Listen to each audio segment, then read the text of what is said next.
네, 안녕하세요. 도민팀 여러분, 그리고 수험생 여러분. 지난 1년간 시험 준비를 하면서, 그리고 더운 날씨에 시험 보느라고 정말 수고 많았고 고생했습니다. 이제 우리 시험이 끝났죠. 물론 시험을 복귀하는 것은 분명 힘든 일입니다. 하지만 또 한편으로는 반드시 필요한 일이기도 하다는 것을 여러분들도 잘 알고 계실 거예요. 특히 새롭게 시험을 준비하는 분들에게 있어서 본 해설 강의가 지난 수험 생활을 되돌아보고 또 앞으로의 시험을 준비하는 데 있어서 분명히 도움이 될 거라고 생각을 합니다. 바로 이번에 이제 실시된 민사소송법 시험 해설 강의를 시작하도록 하겠습니다. 첫 번째는 우측 상단을 보시면 이번 해설 강의는 일책형을 기준으로 했다는 것을 이제 말씀을 드리고, 두 번째는 이제 보기 지문들을 보시면 우리 이제 W 지문 출처가 표시가 되어 있지 않습니다. 그래서 이제 W의 지문 출처를 알고 싶으신 분들은 이제 많은 분들이 이미 보셨겠지만 우리 카페에 민사소송법 자료실에 해설 간략 해설이라고 되어 있습니다. 그 이제 표 부분에 각 지문에 출처 표시가 되어 있으니까 그 부분을 참고를 하시면 되겠습니다. 바로 문제 1번부터 보도록 하겠습니다. 공동소송에 관한 다음 설명 중 가장 옳지 않은 것은, 이제 물론 정답 지문인 4번이고, 이 4번의 경우는 여러분들이 조금 낯선 지문일 겁니다. 물론 우리 기본서에는 있지만 아직 한 번도 출제된 적이 없고, 두 번째는 좀 지역적인 지문이어서 W에는 들어가 있지 않아요. 하지만 보기 1번, 2번, 3번 같은 경우는 이미 여러 번 출제가 되었고 우리 이제 W에도 들어가 있습니다. 그렇죠. 그래서 보기 1번, 2번, 3번을 통해서 이제 충분히 정답을 골라낼 수 있었을 것이라고 생각을 합니다. 먼저 보기 1번부터 보도록 하겠습니다. 세 번째 줄에 승계 참가라는 말이 이제 중요한 단어가 되겠죠. 원고와 승계 참가인의 승계 여부에 대해서 다투지 않으면서도 소송 탈퇴, 소취하 등을 하지 않거나, 그리고 이에 대해서 피고가 부동의해서 원고 소송에 남아 있을 때, 그럴 때 원고와 승계 참가인의 청구 사이는 어떠한 관계가 되느냐. 예전에는 통상 공동소송 관계라고 봤지만 이제 최근에 전원합의체 판결을 통해서 여기 형광 표시된 부분처럼 변경이 되었죠. 즉 필수적 공동소송에 관한 민사소송법 제67조가 적용이 됩니다. 다음 보기 2번과 3번은 예비적 공동소송에 관한 부분인데, 2번 같은 경우는 여기 나와 있지만 예비적 공동소송은 합일 확정 소송입니다. 그렇죠. 그래서 여기 위에 밑줄 친 부분을 보시면 공동소송인 중에 어느 한 사람이 상소를 제기를 하면 다른 공동소송인에 관한 청구 부분도 확정이 차단되고 상소심으로 2심도 되고, 2심도 될 뿐만 아니고 여기 나와 있는 것처럼 합일 확정 소송이기 때문에 뭐가 배제가 됩니까? 필요성을 고려를 해서 심판 범위를 판단할 수 있다. 다시 말하면 불이익 변경 금지 원칙이 배제가 되죠. 그렇기 때문에 2심뿐만 아니고 심판 대상이 됩니다. 그래서 이러한 경우 상소심의 심판 대상은 주의적 예비적 공동소송인 및 그 상대방 사이의 당사자 사이에 결론의 합일 확정의 필요성을 고려를 해서 심판 범위를 판단하여야 합니다. 다음이 보기 3번이죠. 얘도 이제 예비적 공동소송, 위에 보셨던 것처럼 합일 확정 소송이에요. 그렇기 때문에 일부 판결이나 추가 판결은 허용되지 않죠. 그래서 1번, 2번, 3번이 옳은 지문이기 때문에 이제 자동적으로 4번이 옳지 않은 지문이 되겠죠. 그래서 여기 이제 첫 번째 위에 상단에 보시면 파란색 밑줄에 관한 소송은 통상공동소송입니다. 통상공동소송의 경우에는 당사자를 추가할 수가 없죠. 당사자를, 즉 공동소송인을 추가할 수 있는 경우는 필수공동소송, 그리고 필수공동소송에 관한 68조를 준용하는 위에 예비적 선택적 공동소송만, 그렇죠, 당사자를 추가할 수 있습니다. 그래서 정답 지문은 4번입니다. 다음 문제 2번을 보도록 하겠습니다. 당사자 신문에 관한 다음 설명 중 가장 옳지 않은 것은, 문제 2번 같은 경우는 시간을 절약할 수 있는 문제죠. 왜냐하면 보기 1번이 옳지 않은 지문이 되기 때문에 그렇습니다. 소송 무능력자는 당사자 신문의 대상이 되지 않느냐? 아니죠. 될 수가 있죠. 예를 들면 미성년자도 당사자 신문의 대상이 될 수가 있습니다. 그래서 보기 1번 같은 경우 바로 정답 지문이기 때문에 이건 너무나 명확하죠. 그렇죠. 그래서 나머지 지문은 사실은 보지 않고도 바로 다음 문제로 넘어갈 수 있는 문제라고 생각을 합니다. 그래서 우리도 바로 다음 문제로 넘어가 보도록 하겠습니다. 문제 3번이죠. 소장 각하 명령에 관한 다음 설명 중 가장 옳은 것은입니다. 그렇죠? 그래서 옳지 않은 지문들을 먼저 한번 챙겨보도록 하겠습니다. 먼저 1번입니다. 원고가 보정명령에서 정해진 기간 내에 소장의 혐을 보정하지 아니한 때, 그때는 소장각하 명령을 할 수가 있는데, 자, 재판 주체가 누굽니까? 말 그대로 소장각하 명령이기 때문에 법원이 아니고 재판장이 명령으로 하는 것이죠. 그래서 옳지 않은 지문이고, 자, 2번입니다. 자, 법인이 당사자라면 원칙적으로 누구에게 송달을 합니까? 대표자가 송달받을 사람이죠. 따라서 원칙적으로 대표자 주소지로 송달을 해야 하죠. 그런데 보시면 이제 법인 주소지로 소장 부분을 송달을 했는데 송달 불능이 되었다. 그럼 말씀드린 것처럼 원칙적 송달 장소인 대표자 주소지로 송달을 시도를 해 봐야겠죠. 자, 그렇게 하지 않았기 때문에 이제 보기 2번도 적법하지가 않은 겁니다. 그래서 부적법하다 이렇게 되겠죠. 자, 다음 보기 3번입니다. 자, 소장각하 명령이 송달된 후, 고지되면 이때는 효력이 발생을 하는 거죠. 어쨌든 후에도 원고가 부족한 인지를 보정을 하고 그 명령에 불복 신청을 했을 때 그 소장각하 명령을 취소할 수 있느냐? 취소가 불가능한데, 이 문제 3번의 보기 3번은 여기도 나와 있지만 문제 11번의 보기 3번과 같은 법리예요. 그래서 바로 보기 3번으로 한번 가보도록 하겠습니다. 문제 11번이죠. 자, 보기 3번. 자, 소장각하 명령이 성립이 됩니다. 자, 그렇게 성립된 이상은 이후에 원고가 부족한 인지를 보정을 했더라도, 자, 빨간색 밑줄입니다. 이 소장각하 명령이 위법한 것으로 된다든지 혹은 제도의 고안에 의해서 그 소장각하 명령을 취소할 수가 없죠. 여기 이제 보기 3번을 보시면 소장각하 명령이 성립된 이상은, 성립이라는 말이 이제 중요한 표현이 됩니다. 성립된 이상은 더 이상 아무리 원고가 인지를 보정해도 빨간색 밑줄 부분이 된다는 겁니다. 따라서 다시 문제 3번으로 가보시면 거기 이제 문제 11번의 보기 3번은 소장각하 명령이 성립된 후라고 되어 있죠. 그러니까 성립이 먼저 되고 나중에 송달이 되잖아요. 그렇죠? 하물며 당연히 성립된 경우도 안 되는데 송달된 경우는 더더욱 안 되겠죠. 그래서 이제 보기 3번은 문제 11번의 보기 3번과 연결된 부분이라고 생각을 하시면 되겠습니다. 그래서 1번, 2번, 3번이 다 옳지 않은 부분이 되겠죠. 자, 정답 지문도 한번 볼게요. 자, 인지 보정 명령을 합니다. 근데 현금을 납부를 하는데 인지로 납부하지 않고 뭘로 납부를 해요? 송달료로 납부를 합니다. 자, 물론 이렇게 되면 인지 보정의 효과는 없죠. 다만 현금을 납부를 했기 때문에 어떻게 하라는 겁니까? 인지를 보정하는 취지로 송달료를 납부한 것인지에 대해서 성명을 구하고, 그리고 인지를 보정할 수 있는 기회를 부여를 하라는 게 우리 법원의 입장이죠. 그래서 이제 보기 4번이 어쨌든 옳은 지문이고 정답 지문이 되겠습니다. 다음 문제 4번을 보도록 하겠습니다. 자, 소송행위의 추후 보완 요건 중에 당사자가 책임질 수 없는 사유에 관한 다음 설명 중 옳은 것을 모두 고른 것은. 자, 그런데 여기 보시면 자, 기업부터 조금 여러분들이 당황을 했을 수도 있습니다. 근데 기업 같은 경우는 여기도 나와 있지만 매우 지역적인 판례예요. 대부분의 교과서에서 소개도 되고 있지 않고, 어떤 교과서는 소개가 되고 있긴 한데 각 주에서 간략하게만 소개가 되고 있습니다. 자, 그만큼 지역적인 지문이에요. 이런 지문이 나오면 일단은 이렇게 물음표 표시를 해주는 게 좋겠죠. 이제 이걸 아무리 읽어봐야 여러분들은 이게 옳은지 옳지 않은지를 판별하기가 쉽지가 않기 때문에 그렇습니다.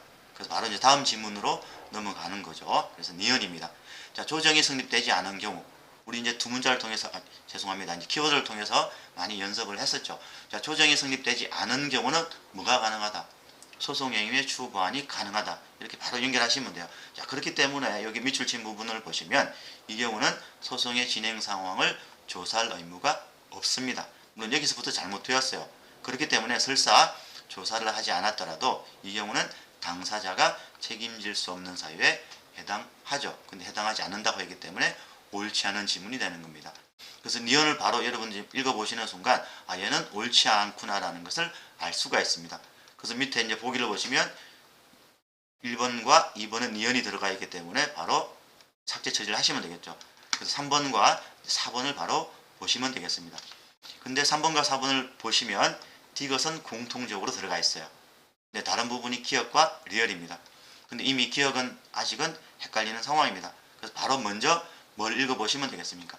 리얼을 보시면 됩니다. 그렇죠? 그래서 자, 서울에서 수원으로 배달 증명 우편으로 발송한 항소장.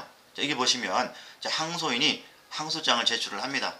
그럼 보통의 경우는 어떻게 하느냐 하면 원심법원 제출 주의니까 뒤에도 또 나와요. 그렇죠? 자, 원심법원에 가서 항소장을 접수를 하겠죠. 직접 접수를 합니다. 근데 이 항소인이 어떻게 한다는 겁니까? 법원에 가서 직접 접수를 하지 않고 우편으로 항소장을 발송을 해요. 더군다나 항소 기간은 며칠 남아있지도 않습니다. 그래서 이제 우편으로 발송을 했는데 보통 한 이틀이면 들어가긴 하는데 이 경우는 조금 또 예외적이긴 했습니다. 보시면 4일 만에 배달이 되어서 항소 기간을 이미 도과했다는 겁니다.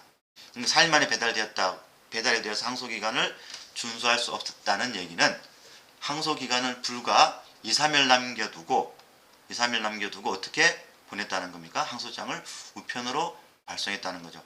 제가 수업 시간에 뭐라 그랬습니까? 간큰 항소인이라고 말씀을 드렸죠.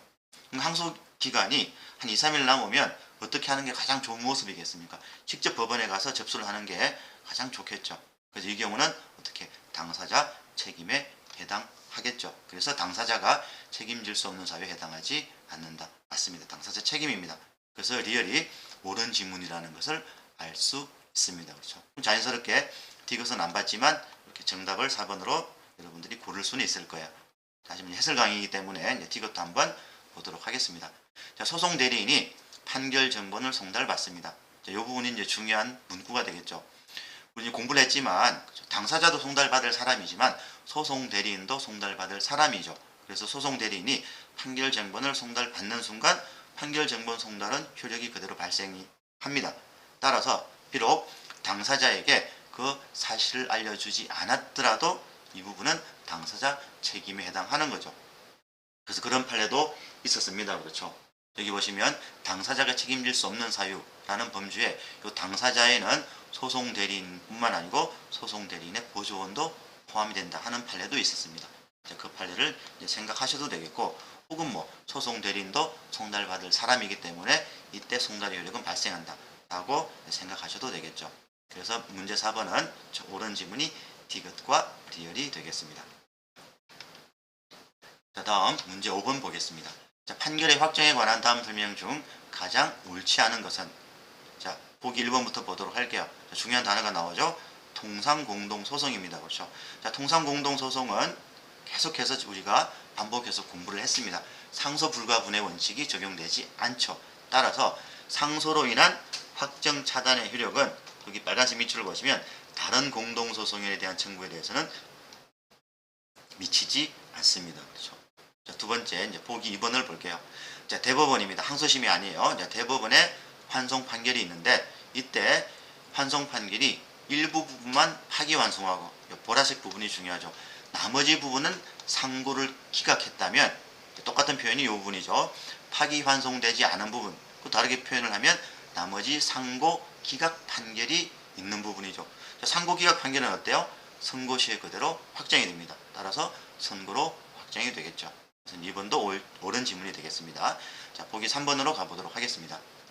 자, 여러 개의 청구에 대해서 패소한 당사자, 전부 판결이죠. 자, 그 중에 일부에 대해서만 항소를 제기합니다.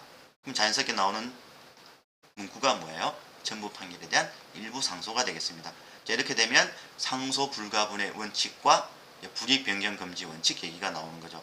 따라서 항소되지 않은 나머지 부분도 확정이 차단되고 소위 말하는 상소 불가분의 원칙에 따라서 항소심으로 2심은 되기는 하죠. 하지만 항소인이 항소심 변론 종결 시까지 항소 취지를 확장하지 않는 한은 그 나머지 부분은 항소심의 심판 대상이 되지 않습니다. 무엇 때문에? 불이익 변경 금지 원칙 때문에 그렇죠. 따라서 항소심 판결 선고와 동시에 나머지 부분은 확정이 되어서 그대로 종료가 되는 거죠. 보기 3번도 옳은 지문이라는 것을 알 수 있습니다. 자, 다음 마지막 보기 4번을 보도록 하겠습니다. 자, 항소가 부적법하다는 이유로 중요한 표현이 나옵니다. 항소 각하 판결이 선고가 되면 나중에 그 항소 각하 판결이 확정된 시점에 1심 판결이 확정이 되느냐? 아니죠. 1심 판결이 확정되는 시점은 이때가 아니고 항소 기간이 만료한 때입니다. 그래서 정답 지문은 보기 4번이 되겠습니다. 자, 다음 문제 6번을 보겠습니다. 문제 6번은 이제 소송 구조에 대한 문제네요. 자, 소송 구조에 관한 다음 설명 중 가장 옳지 않은 것은, 뭐 1번, 2번은 좀 쉬운 지문이기 때문에 넘어가도록 하고 자, 보기 3번부터 보도록 하겠습니다. 자, 소송 구조를 받은 당사자를 일반 승계한 소송 승계인에 대해서는 소송 구조의 효력이 미치지 않죠. 따라서 소송 구조를 받은 당사자에게 미루어 둔 비용을 누구에게 받을 수도 있습니까? 소송 승계인에게 받을 수도 있는 거죠. 그래서 요거는 옳은 지문이 되겠습니다. 자, 다음 보실 게 보기 4번입니다. 이미 보기 4번 같은 경우는 우리가 이제 수업 시간에 좀 주의를 하라고 제가 몇 번이고 강조를 했던 지문입니다. 그렇죠? 자, 소송 구조 결정에 대해서 상대방이 불복할 수 있느냐? 딱 한 가지 사유만 가능하다고 말씀을 드렸습니다. 그래서 그 상대방 어떤 사유로 인해서만 소송 비용 담보 면제에 대한 구조 결정에 대해서만 적시 항고를 할 수 있죠. 그래서 이것만 되기 때문에 뭐는 안 됩니까?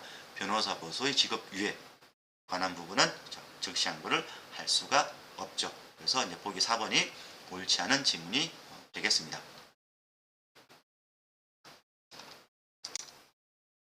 자, 계속해서 문제 7번 보겠습니다. 자, 독촉 절차에 관한 다음 설명 중 가장 옳은 것은입니다. 자, 문제 1번의 경우는 보시기 전에 먼저 문제 2번을 보도록 하겠습니다. 죄송해요. 자, 보기 2번을 봅니다. 자, 독촉 절차는 채무자의 보통재판적이 있는 곳의 지방법원뿐만 아니고, 그렇죠? 전속 관할이긴 한데 여기 미출친 부분들도 다 전속 관할권이 있는 법원들입니다. 보통 이제 전속 관할은 배타적 관할임에도 불구하고 이제 전속 관할이 경합된다고 말씀을 드렸고, 두 번째는 보통의 경우는 전속 관할을 위반하면 다 이송으로 처리를 해주지만 이 경우는 조문에 이제 그렇게 규정이 되어 있습니다. 어쩔 수가 없죠. 이송이 아니고 이제 각하 처리를 합니다. 그래서 이제 2번은 옳지 않은 지문이 되는데, 어쨌든 이제 2번을 보시면 이제 지급명령 절차는 뭐예요? 전속 관할입니다. 그래서 다시 위로 보기 1번으로 한번 가보도록 하겠습니다. 자, 갑이 을과 병에 대해서 갑에게는 1천만 원을 연대해서 지급하라는 지급명령 신청을 A 법원에 이제 했는데, 그때 이제 A 법원이 이제 을에 관한 독촉 절차 신청에 대한 관할권을 가지고는 있습니다. 이건 아까 말씀드린 것처럼 전속 관할이죠. 그러니까 A 법원이 을에 대해서는 전속 관할권이 있습니다. 하지만 누구에 대해서는 병에 대해서는 전속 관할권이 없습니다. 그렇죠? 이때 이 부분에 소위 말하는 25조 관련 재판적에 의해서 A 법원의 을의 병에 대해서도 관할권이 인정될 수 있느냐? 이거는 이제 31조를 묻는 지문입니다. 31조를 보시면 전속 관할이 정해진 소의 경우는 25조 즉 관련 재판적이 적용되지 않는다라고 되어 있습니다. 좀 전에 보셨던 것처럼 독촉 절차는 전속 관할이죠. 그래서 전속 관할이기 때문에 25조의 관련 재판적이 적용될 수가 없습니다. 그래서 인정될 수가 없는 거죠. 어쨌든 여기 이제 문제, 죄송해요. 이제 보기 1번 같은 경우도 우리 이제 카페에 우리 해설 자료, 간략 해설 자료에도 나와 있지만 보통의 경우는 뭐 어떤 교과서에도 소개가 되고 있지 않고, 그리고 직접적인 판례도 없죠. 그래서 이제 1번 같은 경우는 조금 여러분들이 처음 읽으셨을 때는 좀 어렵다고 이제 생각을 했을 수도 있습니다. 그래서 이제 그렇게 좀 넘어가시고, 자, 다음 보기 3번을 보도록 하겠습니다. 채무자의 적법한 이해 신청으로 지급명령 신청이 이제 소송으로 이행이 되는 경우, 이제 보통의 경우는 이제 소를 제기하는 것보다는 이제 지급명령 신청을 하는 게 인치를 훨씬 더 적게 붙여도 되죠. 이렇게 되면 다시 이제 소송으로 이행되었기 때문에 인치를 다시 더 첨부를 해야 되겠죠. 그래서 소송 기록이 관할 법원으로 송부되기 전에 지급명령 신청할 당시에 청구 금액을 기준으로 부족한 인치액을 보정하면 됩니다. 하지만 어떤 경우라면 여기 나와 있는 것처럼 채권자가 그 청구 금액을 감액하는 청구 취지 변경서를 제출한 경우, 뭐 예를 들면 지급명령을 신청을 했을 때는 청구 금액이 3억이지만 다시 소송으로 이행된 시점에 있어서는 어떻게 청구 금액을 3억에서 1억 5천만 원으로 감액했으면 당연히 1억 5천만 원을 기준으로 인치액을 계산을 해야겠죠. 너무나 당연한 얘기입니다. 따라서 변경된 후에 청구에 관한 소속 목적의 값에 따라서 인치액을 계산하면 되겠죠. 그래서 이거는 우리 이제 물론 W에도 있기 때문에 보기 3번이 옳은 지문이라는 것을 알 수가 있습니다. 물론 이제 보기 1번이 조금 헷갈렸을 수도 있겠지만 여기 보기 3번을 통해서 충분히 정답을 여러분들이 골라냈을 수 있다고 생각을 합니다. 자, 계속해서 보기 4번 보겠습니다. 자, 지급명령 사건이 채무자 이의 신청으로 소송으로 이행된 경우에 지급명령에 대한 시효 중단의 효과는 언제 발생하느냐? 소송으로 이행된 때 발생을 하느냐? 아닙니다. 그렇죠? 지급명령을 신청한 때 그때 시효 중단의 효과가 발생하죠. 이것도 이제 우리 수업 시간에 다루었지만 몇 가지 사안이 있지만 모두 뭐였습니까? 지급명령을 신청한 대로 소급시켜 준다고 말씀을 드렸죠. 자, 계속해서 문제 8번 보겠습니다. 자, 소송 참가에 관한 다음 설명 중 옳은 것은 모두 몇 개인가? 자, 기업 같은 경우는 참가적 효력을 묻네요. 이건 충분히 키워드로 대비를 할 수 있다고 말씀을 드렸죠. 그래서 화해 권고 결정으로 끝난 경우는 참가적 효력이 인정되지 않는다고 말씀을 드렸습니다. 그래서 기억이 옳지 않은 지문이 되겠죠. 일단 삭제를 하시면 되겠습니다. 자, 다음이 니은입니다. 자, 보조 참가 신청에 대해서는 피참가인의 상대방은 물론 피참가인 자신도 이의 신청할 수 있다. 그렇죠. 왜냐하면 조문에 당사자라고 되어 있기 때문에 그렇습니다. 자, 그런데 한편 이의 신청 없이 변론 준비 기일에서 진술하거나 변론을 했다면 이의 신청권을 상실하죠. 이것도 이제 최근에 이제 변호사 시험에 출제가 되었다고 제가 말씀을 드렸던 부분입니다. 자, 옳은 지문이죠. 자, 다음 이제 디귿을 보도록 하겠습니다. 자, 중요한 단어는 독립 당사자 참가죠. 이제 바로 무엇을 떠올리시면 되겠습니까? 합일 확정 소송이라는 단어를 떠올리면 되겠죠. 그래서 두 번째 줄에 밑줄 친 부분을 보시면 제 당사자를 판결의 명의인으로 하는 하나의 종국 판결이 선고가 됩니다. 전부 판결이 선고가 되었죠. 그런데 일부만 상소를 해요. 이른바 전부 판결에 대한 일부 상소입니다. 하지만 독립 당사자 참가 소송은 원칙적으로 합일 확정 소송이기 때문에 상소 불가분의 원칙이 적용될 뿐더러 나아가서 불이익 변경 금지 원칙이 배제될 수도 있죠. 이 부분도 그래서 우리도 수없이 말씀을 드렸습니다. 합일 확정이 불이익 변경 금지 원칙보다 우선한다고. 그래서 보시면 항소나 부대 항소를 제기하지 않은 당사자에게 결과적으로 어떻게 1심 판결보다 유리한 내용으로 판결이 변경되는 것도 배제할 수는 없다. 이 표현이 뭐예요? 불이익 변경 금지 원칙, 즉 이익 변경 금지 원칙이 배제될 수도 있다 하는 겁니다. 그렇죠? 그래서 이것도 옳은 지문이 되겠죠. 그래서 니은과 디귿이 옳은 지문입니다. 그 다음 이제 9번 봅니다. 소취하와 항소취하에 관한 다음 설명 중 가장 옳지 않은 것은 자, 1번입니다. 자, 소의 취하는 일부에 대해서도 할 수가 있었죠. 하지만 항소취하는 원칙적으로 전부에 대해서만 할 수 있고 일부에 대해서는 효력이 없죠. 두 번째 2번입니다. 자, 소의 취하는 언제까지 할 수 있느냐? 판결이 선고되기까지 어느 때라도 할 수 있다. 아니죠. 판결이 이것도 좀 주의를 하셔야 되는데 혹시 좀 실수를 하신 분들이 있을 수 있지 않을까 좀 걱정이 되기는 합니다. 정확하게 판결이 선고가 아니죠. 판결이 확정되기 전까지 할 수 있습니다. 자, 그렇기 때문에 상고심에서도 할 수가 있는 것이죠. 그래서 보기 2번 같은 경우도 너무나 명확하기 때문에 3번과 4번은 읽지 않아도 되겠습니다. 그렇죠. 물론 이제 소에 취하는 일정한 경우 이렇게 상대방의 동의를 받아야 효력이 있지만 항소 취하는 상대방, 즉 피항소인의 동의 없이도 할 수가 있습니다. 4번도 많이 이제 보셨던 질문이죠.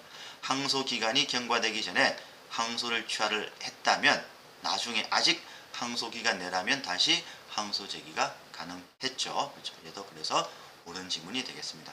정답은 2번입니다. 자, 문제 10번 볼게요. 자, 채척 기피에 관한 다음 설명 중 가장 옳지 않은 것은 물론 이제 1번 같은 경우도 최근 10년간 뭐 나가서 최근 15년간이라고 말씀을 드릴 수도 있겠습니다. 딱 한 번 이제 출제가 되었는데 이번에 출제가 되었습니다. 그렇죠. 그래서 종중교약을 개정한 종중총회 결의에 대한 무효 확인을 구하는 소가 제기가 되었을 때 공교롭게도 재판부 구성 법관 중에 한 명이 그 당의 종중의 구성원이면 이른바 채척 사유인 당사자와 공동권리자 공동의무자 관계에 있다라고 하는 판례가 있었습니다. 두 번째, 2번도 이제 채척 사유를 묻는 거죠. 채척 사유 중에 전심 관여를 묻는 겁니다. 여기서 이제 전심은 하급심을 얘기를 하는 거죠. 여기서 이제 묻는 것은 그러면 하급심에 관여를 했을 때 어느 정도 관여를 해야 되느냐 하는 게 이번에 쟁점입니다. 그래서 보시면 이제 파란색 부분입니다. 최종 변론과 판결의 합의에 관여하거나 총국 판결과 더불어서 상급심 판단을 받는 중간적 재판에 관여하는 경우는 관여에 해당하죠. 하지만 빨간색 밑줄입니다. 최종 변론 전의 변론 혹은 증거조사 또는 기일 지정과 같은 소송 지휘상의 재판에 관여하는 경우는 전심 관여에 해당하지 않죠.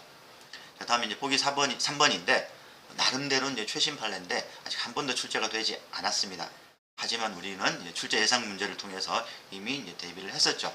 그래서 이제 기피에 대한 문제입니다. 그렇죠? 자, 법관이 불공정한 재판을 할 수 있다는 의심을 할 만한 객관적 사정이 있다면 어떤 경우에도 실제로 법관에게 편파성이 존재하지 않거나 헌법과 법률이 정하는 바에 따라서 공정한 재판을 할 수 있더라도 뭐가 인정이 될 수 있다 그랬습니까? 기피가 인정될 수 있다라고 공부를 했었죠. 그래서 옳지 않은 지문 형태로 우리는 충분히 대비를 했습니다. 다음 보기 4번.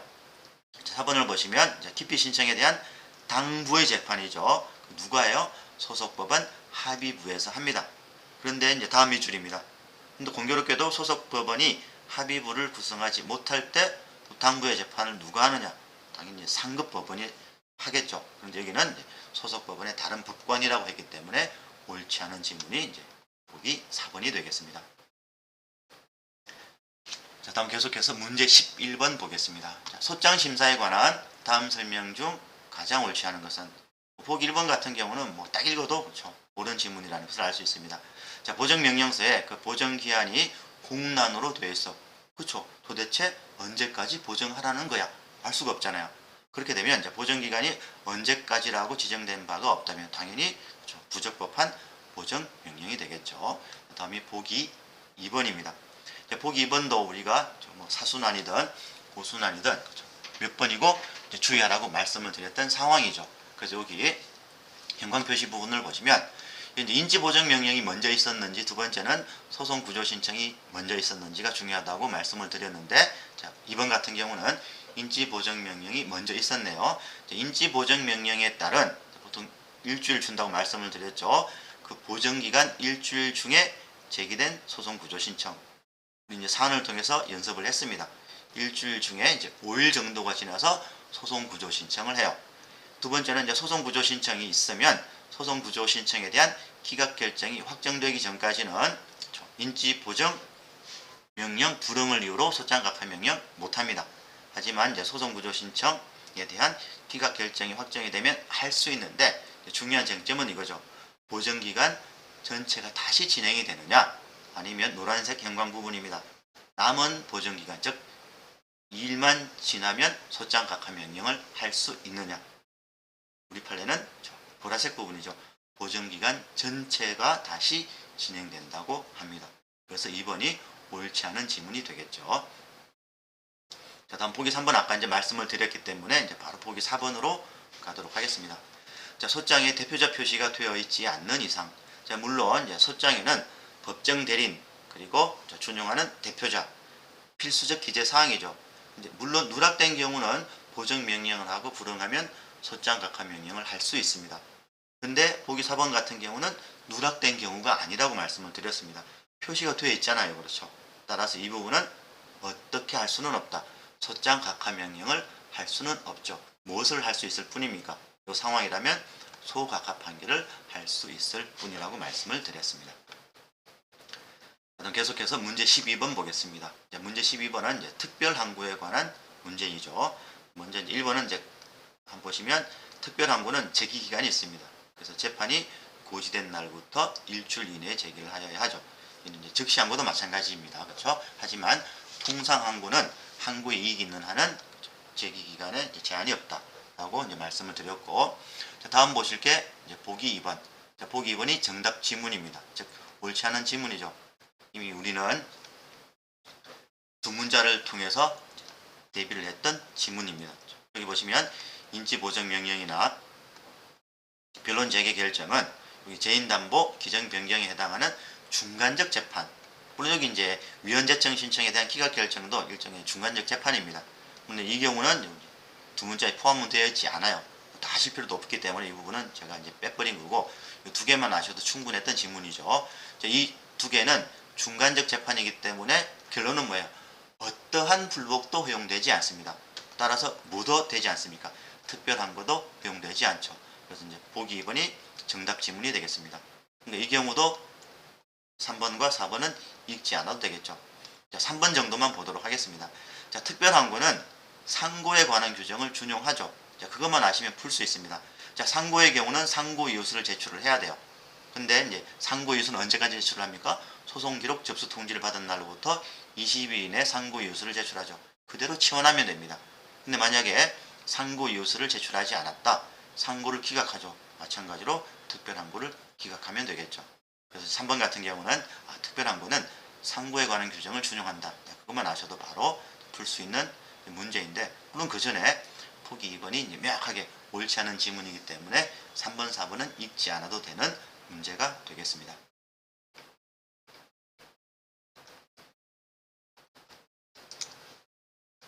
자, 계속해서 문제 13번 보겠습니다. 이 문제 13번은 여기 나와 있는 것처럼 이제 증명책임에 관한 문제인데, 이 증명책임은 우리 이제 카페 해설 자료에도 나와 있는 것처럼 이제 아주 지엽적인 주제일 뿐더러 이제 한 번도 출제된 적이 없던 분야입니다. 그래서 조금 이제 여러분들 중에서는 이제 까다롭게 이제 생각했던 분들도 있었을 것 같아요. 그래서 아마 이제 이번 시험 문제 중에 가장 어떻게 생각하면 이제 어려웠던 문제가 될 수도 있고, 또 한편으로는 우리 카페에 올렸던 이제 자료에서 이제 말씀드린 것처럼 이제 보기 1번이 정답 지문이고, 청구예소가 무엇인지만 잘 알고 계시다면 바로 이제 정답 지문이 무엇인지를 여러분들이 알 수 있는 문제이기도 합니다.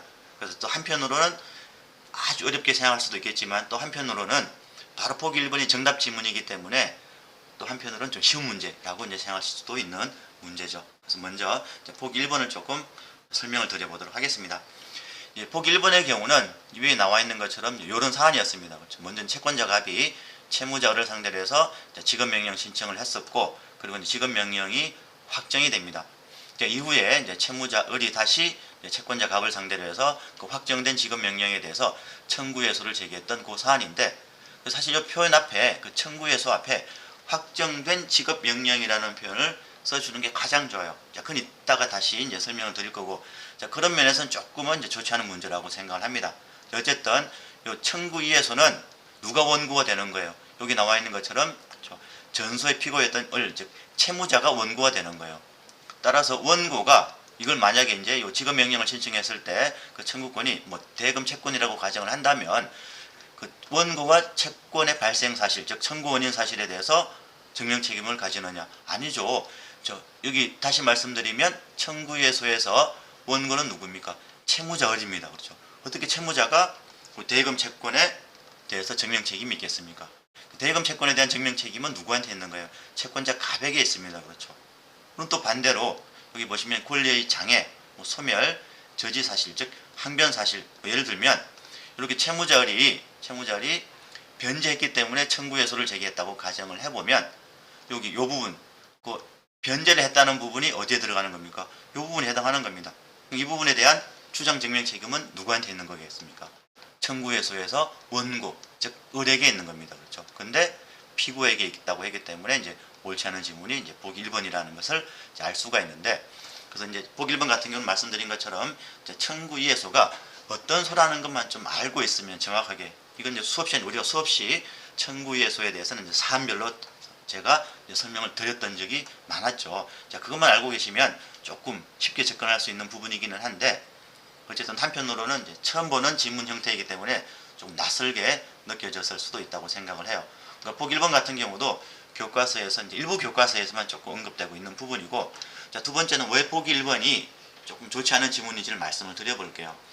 우리 이제 청구예소 같은 경우는 여기 다시 유로로 가시면, 자, 지급명령이 확정된 경우는 이른바 기판력이 없다 그랬죠. 그래서 기판력이 없기 때문에 여기 지급명령에 대한, 즉 확정된 지급명령에 대한 청구예소에 있어서는 다시 그 채권에 대해서 다툴 수가 있는 겁니다. 근데 이건 만약에 확정된 지급명령이 아니고 확정 판결이었다면 그건 기판력이 있기 때문에 아까 말씀드렸던 대금 채권의 존재에 대해서는 다시 기판력 때문에 다툴 수가 없어요.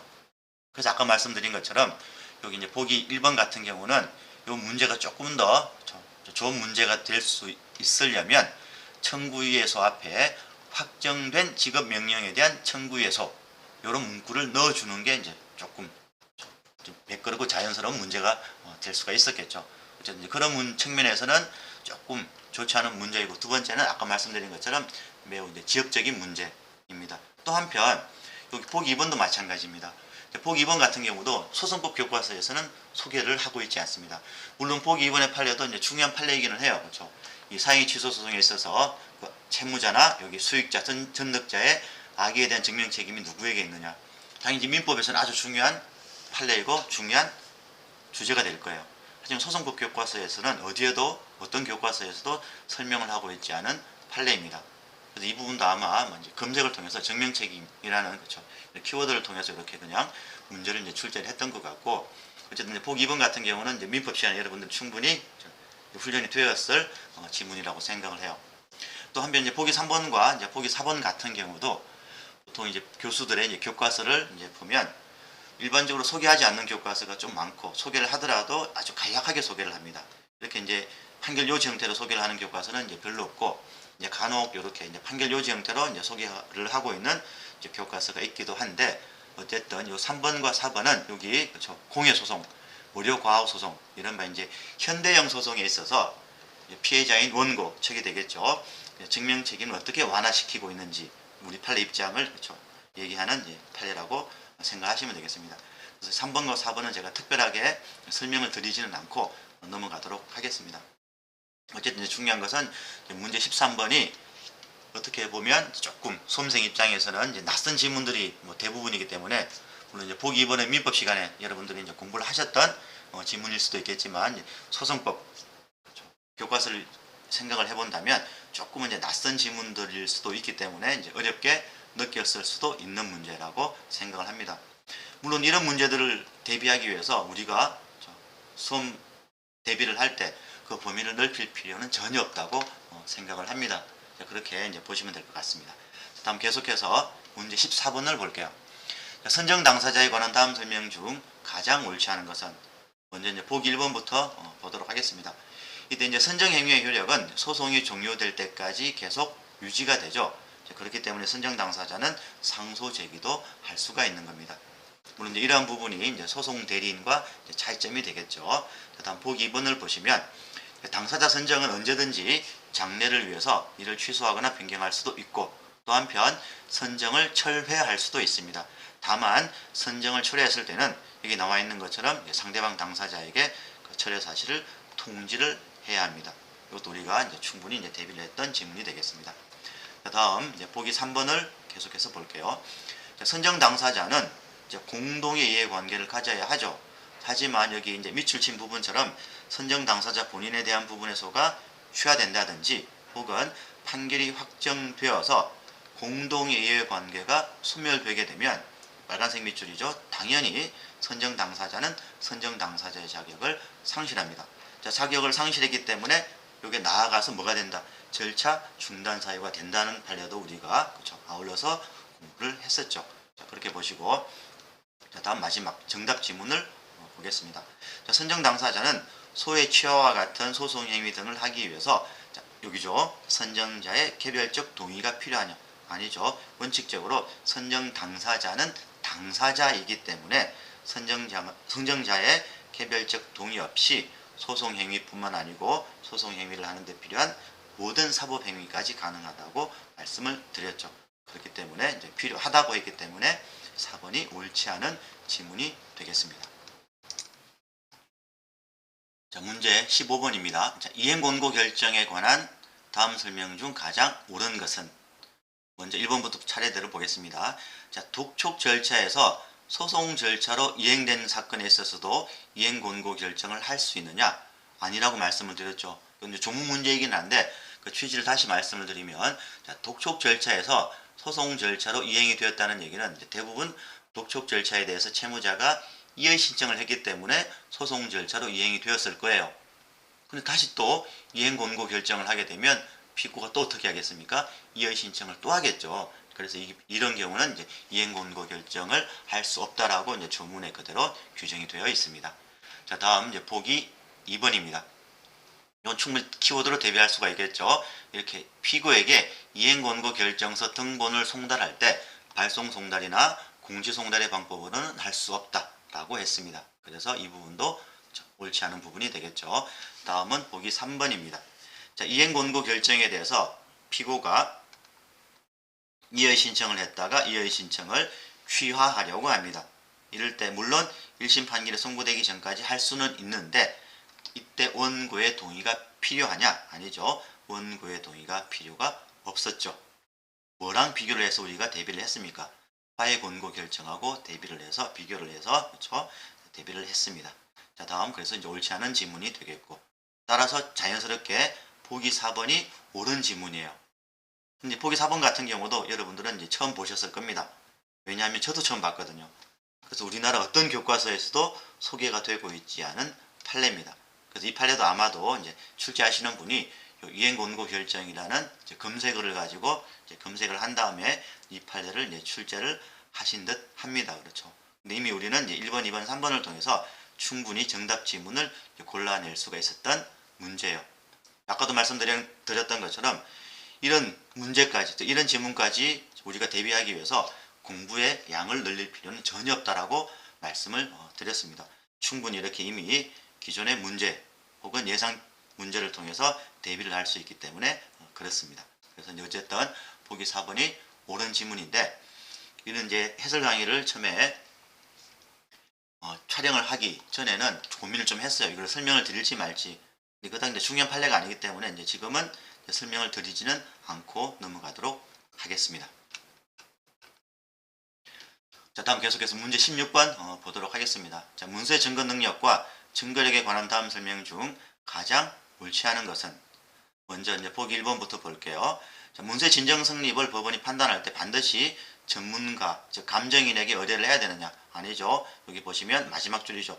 유관에 의한 대조로도 이를 판단할 수 있다. 어떠한 방법으로 할 수도 있다는 거예요. 검증의 방법으로도 할 수 있다라고 말씀을 드렸고, 다음 보기 2번입니다.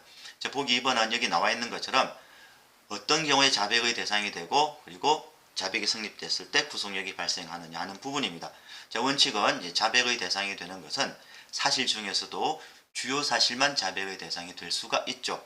하지만 인용의 진정은 보조 사실에 관한 부분이기는 합니다. 하지만 우리 판례는 예외적으로 그렇죠. 보조 사실에 관한 자백이긴 하지만 자백이 성립된다고 보고 그리고 따라서 뭐도 발생한다. 자백의 구속력도 발생한다고 보는 거죠. 따라서 인용의 진정함을 인정한 당사자는 나중에 이를 자유롭게 처리할 수가 없는 것입니다. 자, 다음 보기 3번 정답 지문이 되겠죠. 자, 사문서의 진정 성립에 관한 부분인데 자, 진정 성립에 관한 증명의 방법에 관해서는 특별한 제한이 없죠.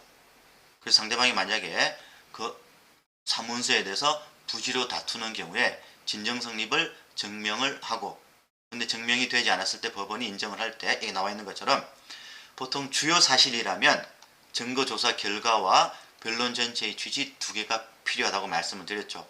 즉 증거조사 결과 없이 변론 전체의 취지만으로 주요 사실을 인정할 수는 없다라고 말씀을 드렸습니다. 하지만 진정 성립을 인정할 때는 예외적으로 여기 나와 있는 것처럼 다른 증거에 의하지 않고도 무엇만 가지고 변론 전체의 취지만 가지고도 진정 성립을 인정할 수가 있습니다. 예외적인 부분이 예외적이라고 말씀을 드렸죠. 근데 어쨌든 없다고 했기 때문에 옳지 않은 부분이 되겠습니다. 그래서 정답 지문은 3번. 자, 보기 4번 같은 경우도 일반적으로 교과서에서는 이제 소개를 하고 있지 않은 판례예요. 그렇죠?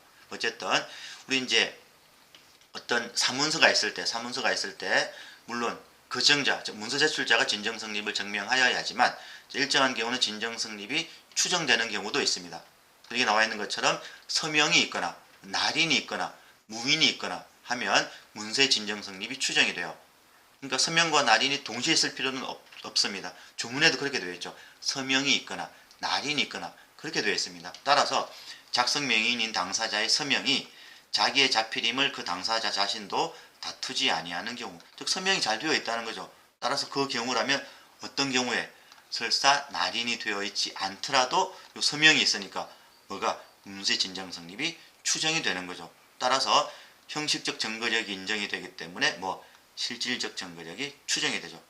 따라서 함부로 그 증명력을 배척할 수가 없는 것입니다. 자, 그렇게 4번은 정리를 하시면 되겠죠.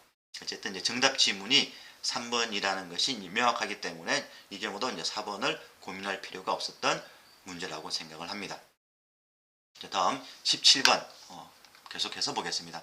자, 송달에 관한 다음 설명 중 가장 옳지 않은 것은 먼저 보기 1번부터 볼게요. 자, 교도소 등에 수감된 사람에게 할 송달은 어디다가 송달합니까? 누구에게? 교도소장 등에게 송달을 합니다. 따라서 어디다가 송달을 하면 수감되기 전에 종전 주소나 거소에다가 송달을 하면 다 무효라 그랬죠. 모두 무효라고 말씀을 드렸습니다. 여기 나와 있는 것처럼 법원이 피고의 수감 사실을 모르는 경우도 무효이고, 혹은 그 수감된 당사자가 소송 서류의 그쵸 내용을 알았더라도 무효. 다 모두 무효라고 말씀을 드렸죠.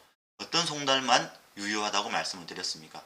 재판장의 명령으로 한 공시송달만 예외적으로 유효라고 말씀을 드렸습니다.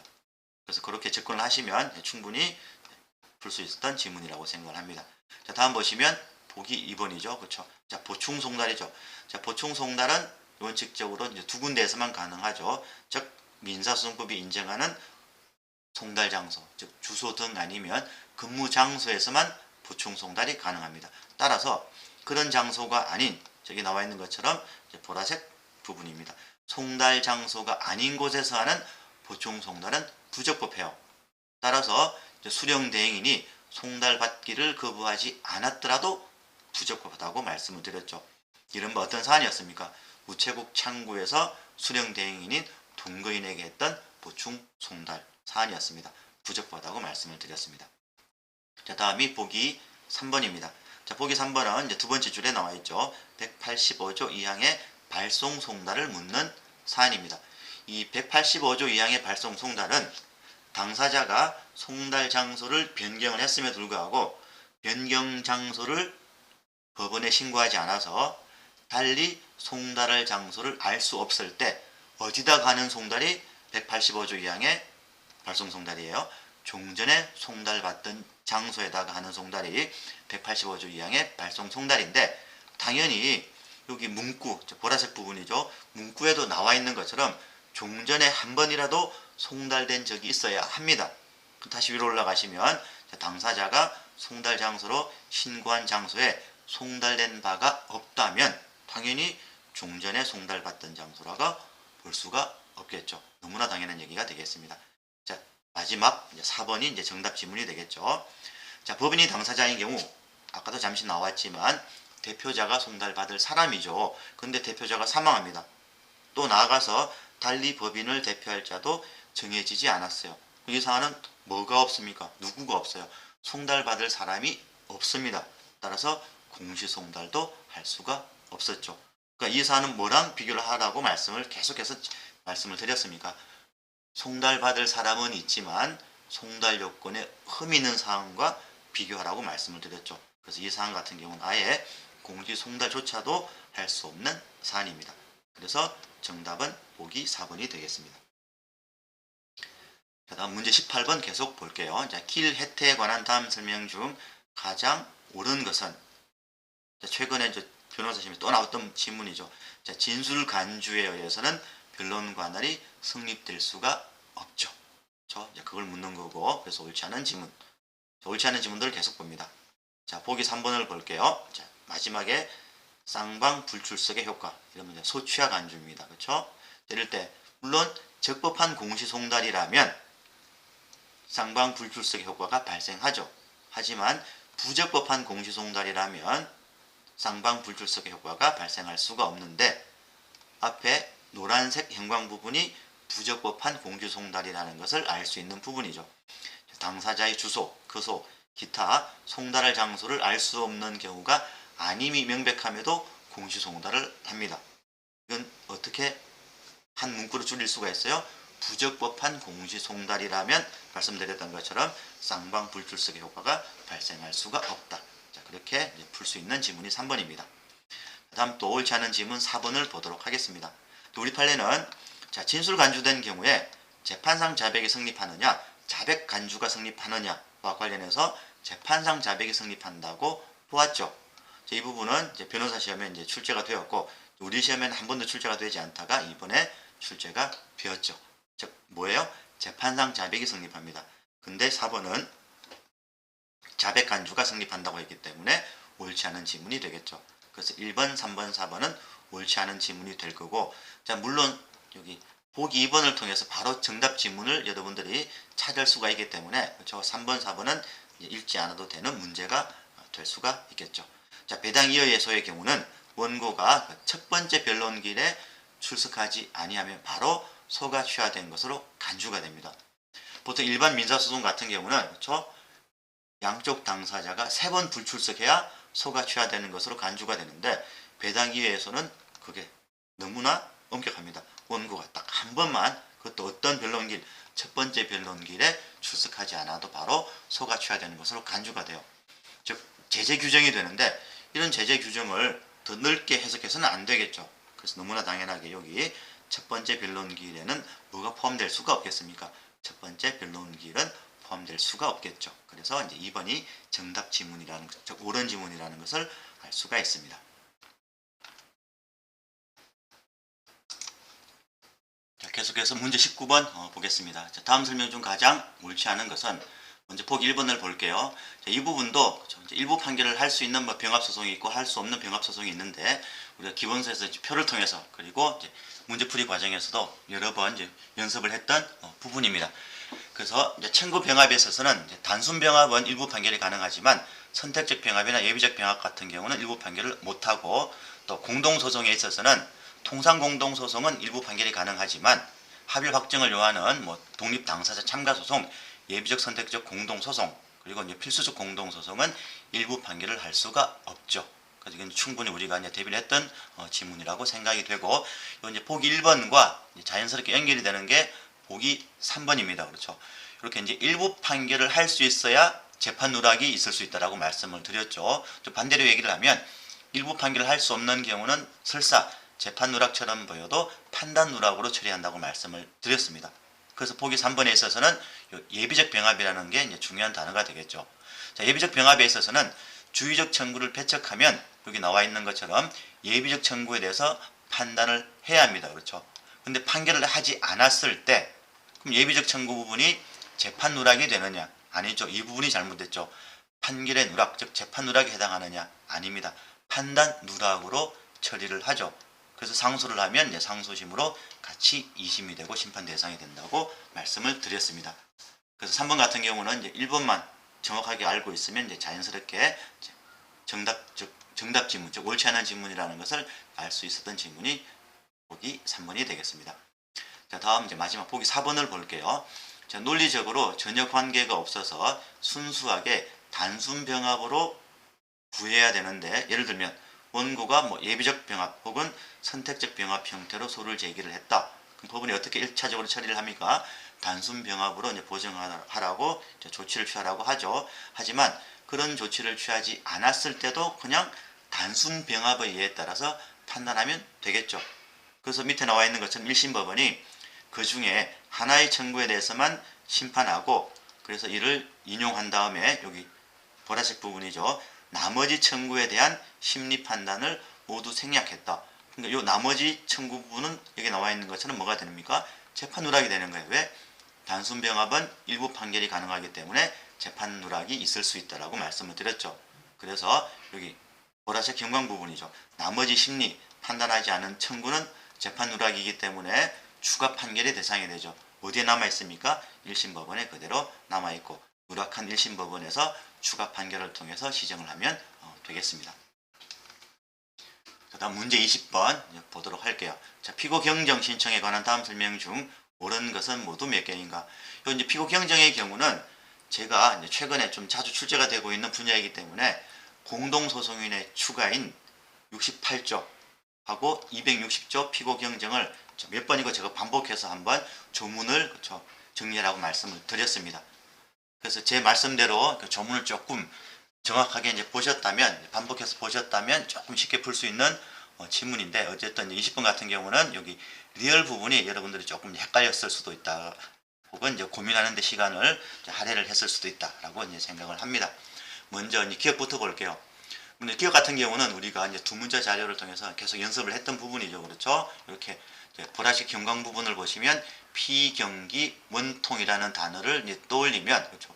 통상 항고를 제기할 수 있기 때문에 특별 항고가 불가능하죠. 그래서 이제 기억은 옳지 않은 지문이라는 것을 알 수가 있습니다. 자, 다음 니언을 보도록 하겠습니다. 자, 종전 피고일이 되겠죠. 종전 피고에게 피고 경정 신청서를 송달을 해야 되느냐? 이제 두 가지 사안이 있다고 말씀을 드렸죠. 종전 피고에게 아직 소장 부분이 송달되지 않았다면 송달할 필요가 없을 것이고, 왜냐면 자기가 이제 소재기 된 사실조차 모르고 있을 수 있기 때문에 그렇겠죠. 하지만 소장 부분이 이미 송달이 되었다면 종전 피고에게도 피고 경정 신청서를 송달해야 되겠죠. 그래서 얘는 옳은 지문이 되겠습니다. 하지만 이에 반해서 리얼로 가보시면 그럼 새로운 피고 병에 대해서 피고 경정 신청서를 바로 송달해야 되느냐? 이건 그렇지 않습니다. 그런 조문도 없습니다. 그렇죠. 그래서 새로운 피고에 대해서는 그런 규정은 있습니다. 피고 경정 허가 결정이 있으면 그때 가서 새로운 피고한테 그 허가 결정서하고 모랑 소장 부분과 같이 송달을 하라고 되는 규정은 있습니다. 그런 규정을 통해서도 충분히 피고 경정 신청서는 새로운 피고에게는 송달할 필요가 없다는 것을 알 수가 있겠죠. 그래서 이제 리얼은 옳지 않은 지문이 될 거고 이제 바로 다시 디귿으로 가보도록 하겠습니다. 자, 경정을 허가하는 결정. 특히 이제 이 부분도 이제 필수 공동소송에 관한 68조하고 특히 이제 비교를 하고 말씀을 드렸죠. 자, 종전 피고, 자, 허가 결정이 있으면 종전 피고 을에 대해서는 소가 취하되는 것으로 되죠. 따라서 종전 피고는 본안에 관해서 응소를 했으면 종전 피고의 동의가 필요합니다. 근데 만약에 종전 피고가 동의를 하지 않았음에도 불구하고 허가 결정이 있었다. 그럴 때는 예외적으로 이 사유로 인해서만 종전 피고는 즉시 항고를 할 수가 있는 겁니다. 그렇죠? 그래서 68조와 260조를 꼼꼼하게 이제 비교해서 보셨던 분들은 조금 이제 수월하게 이제 풀 수 있었던 문제이지만 특히 이제 이렇게 지문 그렇죠. 길이는 짧지만 조문을 묻는 문제들이 조금 이제 까다로울 수 있습니다. 그런 부분들은 제가 이제 수업 시간에 말씀드렸던 것처럼 계속 반복해서 조문을 이제 보시는 수밖에 없겠죠. 자, 다음 이제 계속해서 문제 21번 보도록 하겠습니다. 자, 문서 제출 명령에 관한 다음 설명 중 가장 옳지 않은 것은 먼저 이제 1번을 보시면 자, 제3자에 대해서 문서 제출 신청이 있는 경우는 반드시 이제 제3자를 이제 신문하도록 되어 있죠. 근데 신문 절차를 누락하면 딱 누구만 즉시 항고할 수 있다고 말씀을 드렸습니까? 누락한 제3자만 즉시 항고를 할 수 있죠. 즉 당사자는 즉시 항고를 할 수가 없습니다. 근데 당사자가 할 수 있다고 했기 때문에 옳지 않은 지문이 되겠죠. 이 지문도 이제 명확한 지문이기 때문에 굳이 2번, 3번, 4번은 읽지 않아도 되는 지문이었다고 생각을 합니다. 이제 보기 4번 정도만 보도록 하겠습니다. 자, 당사자가 문서 제출 명령을 받고도 이에 불응하게 되면 이렇게 빨간색 밑줄이죠. 문서의 기재에 대한 상대방의 주장을 진실한 것으로 인정할 수는 있지만 과태료는 부과할 수가 없습니다. 자, 과태료는 누구에게 부과할 수 있습니까? 제3자가 문서 제출 명령에 불응한 경우만 제3자에게 과태료를 부과할 수가 있었죠. 그래서 이제 이것도 옳은 지문이라는 것을 알 수가 있습니다. 자, 계속해서 문제 22번 볼게요. 자, 청구 변경에 관한 다음 설명 중 가장 옳지 않은 것은 먼저 이제 보기 1번을 볼게요. 자, 청구 감축은 소의 일부 취하에 해당하기 때문에 일정한 경우는 이제 피고, 즉 상대방의 동의가 필요하겠죠. 이때 그 상대방의 동의가 반드시 명시적으로 표시되어야 하느냐? 아니죠. 이 부분도 우리가 이제 수업 시간에 제가 몇 차례 수업시 강조를 했지만 대부분 모두 뭐가 가능하다고 말씀을 드렸습니까? 묵시적이 가능하다고 말씀을 드렸죠.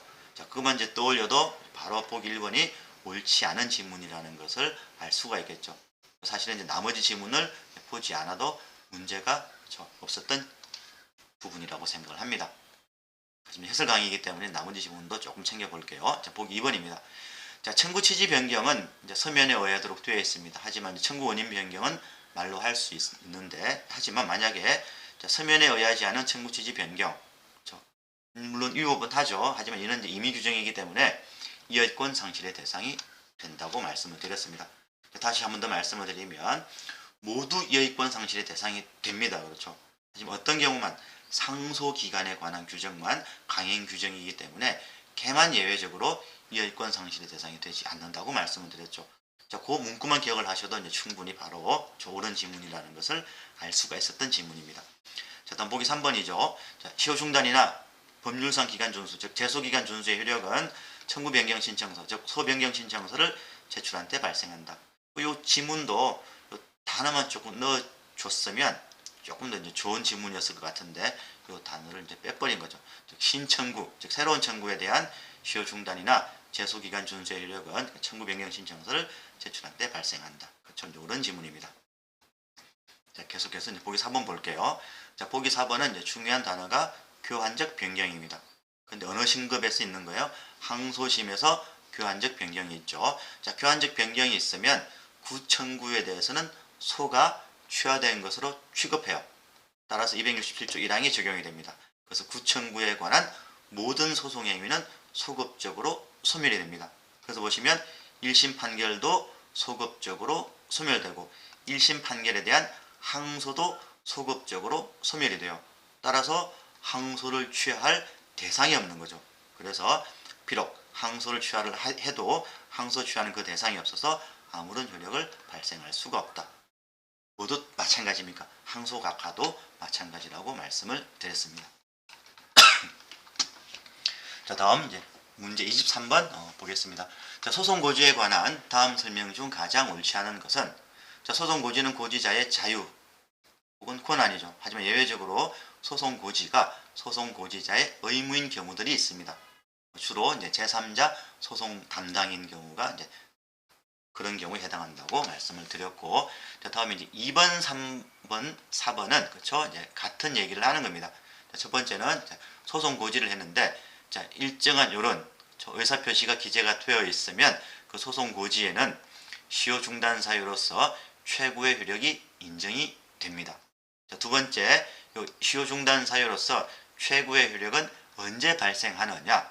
여기 보기 3번을 보시면 소송 고지서가 피고지자에게 송달된 때 발생하는 게 아니고 소송 고지서가 법원에 제출된 때 발생된다 라고 했죠. 그래서 3번이 옳지 않은 지문이 되겠습니다.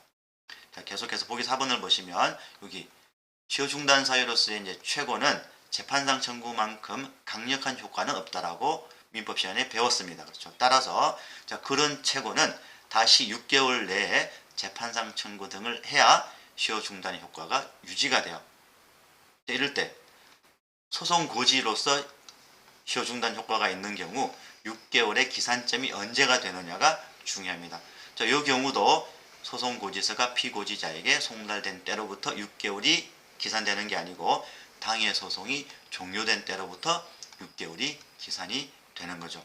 그래서 보기 4번은 그대로 옳은 지문이 되겠습니다. 그래서 옳지 않은 지문은 보기 3번이 되겠습니다. 자, 다음 문제 24번 봅니다. 속가, 즉 소송 목적의 값의 산정에 관한 다음 설명 중 가장 옳지 않은 것은, 최근 조금 이제 출제가 되지 않다가 이번에 출제가 되었습니다.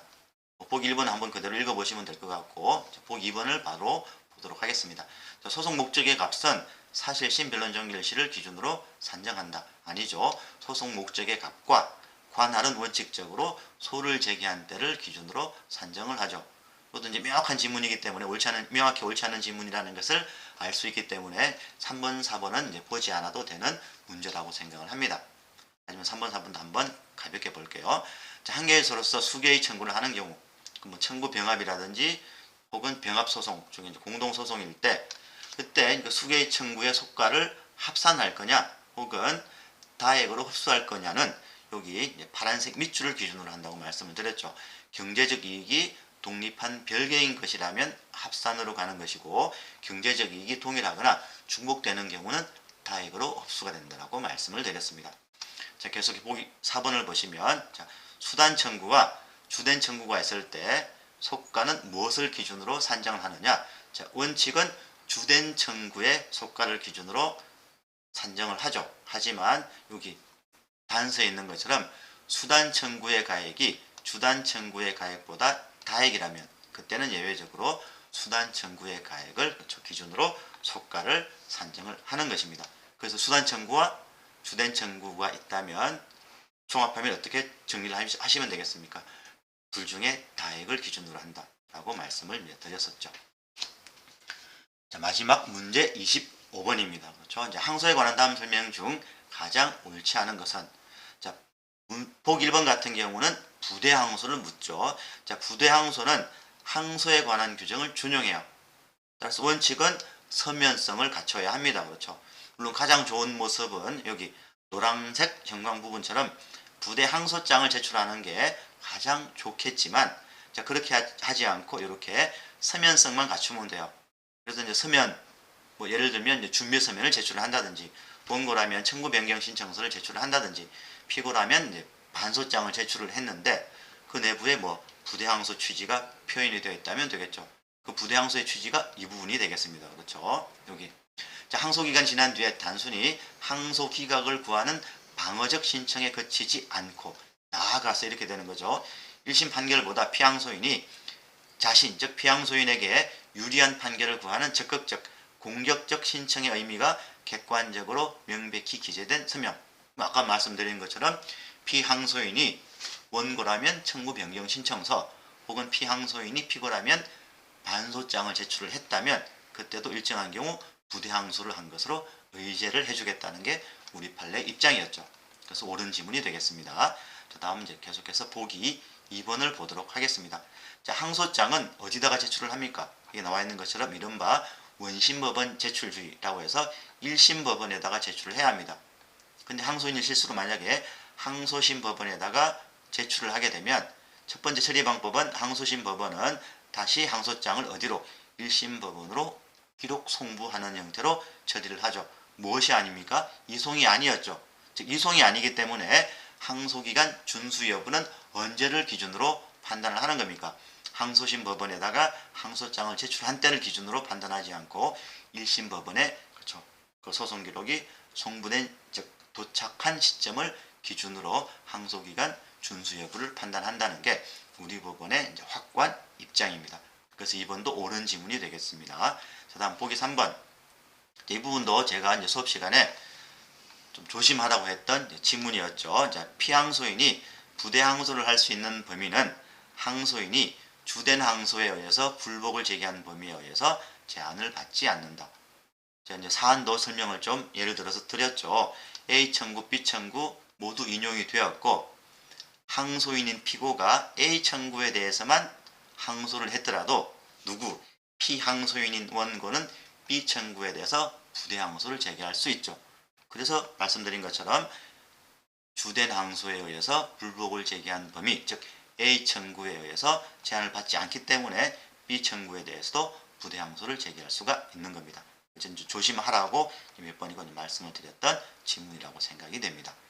자, 그래서 이 부분도 옳은 지문이 되겠죠. 자, 마지막 부분이 자, 보기 4번입니다. 자, 보기 4번 여기 이제 보시면 이제 여기 이제 전부 성소한 당사자는 원칙적으로 항소를 제기할 수가 없죠. 이른바 이제 항소의 이익 중에 우리 판례가 따르는 형식적 불복설의 입장입니다. 그래서 판결 주문을 기준으로 하는 것이죠. 그래서 전부 성소한 당사자는 원칙적으로 항소를 제기하지 못하죠. 하지만 몇 가지 예외적인 사안들이 있었죠. 그 중에 하나가 이 사안입니다. 그래서 원고가 자, 일부 청구를 했는데 자, 일부 청구라는 것을 명시하지 아니한 경우 그래서 우리는 묵시적 일부 청구라고 부를 수도 있겠죠. 즉 묵시적 일부 청구의 경우에 원고가 제1심에서 전부 성소를 한 경우는 예외적으로 즉 형식적 불복설의 예외로 항소를 할 수 있습니다. 왜냐하면 항소심에서 나머지 잔부에 대해서 청구 취지를 확장할 그렇죠? 필요가 있기 때문에 그렇죠. 이게 만약에 잔부에 대해서 항소를 해서 청구 취지를 확장하지 못하게 되면 묵시적 일부 청구인 경우 일부만 청구를 해도 기판력이 어디까지 발생하니까 나머지 잔부에까지 기판력이 발생하기 때문에 기판력은 되게 무서운 징후라고 말씀을 드렸습니다. 그래서 잔부에 대해서는 다시 후소를 제기할 수가 없어요.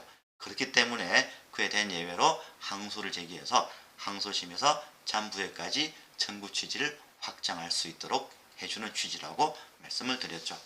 그래서 보기 4번이 옳지 않은 지문이 되겠습니다.